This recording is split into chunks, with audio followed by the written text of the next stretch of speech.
বাংলাদেশের জাতীয় অধ্যাপক প্রফেসর আব্দুর রাজ্জাক এবং সক্রেটিস এই দুইজনের মধ্যে একটা মিল আছে। তারা কখনোই নিজেদের লেখা নিজেরা লেখেন নাই।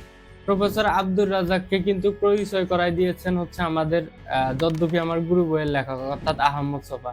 আর সক্রেটিসকে তার শিষ্যরা পরিচয় করাই দিয়েছে প্লেটো বা বাকি যারা ছিল। সুতরাং বলা হয়ে থাকে প্রতিভা কখনো লুকায়িত থাকে না। আপনার যদি প্রতিভা থাকে, আপনি না থাকলেও এমন কেউ না কেউ থাকবে যে আপনাকে স্মৃতিচারণ করে আপনাকে সমাজে প্রকাশ করে দিবে বা সমাজে ইস্টাবলিশমেন্ট করে দিবে। যেটা কিন্তু যদ্যপি আমার গুরু বই, এই বইটা দিয়ে আহমদ ছফা প্রফেসর আব্দুর রাজ্জাক খুব ভালোভাবে ইস্টাবলিশমেন্ট করছে এবং এই বইটার মাহাত্ম্য কিন্তু অনেক। আপনি এই বইটা পড়লেই বুঝবেন। এবং ইভেন দো এই বইটা এমন একটা বই যেটা মাসের পর মাস বা দশকের পর দশক যাওয়ার পরও এটা রিলেভেন্ট থাকে।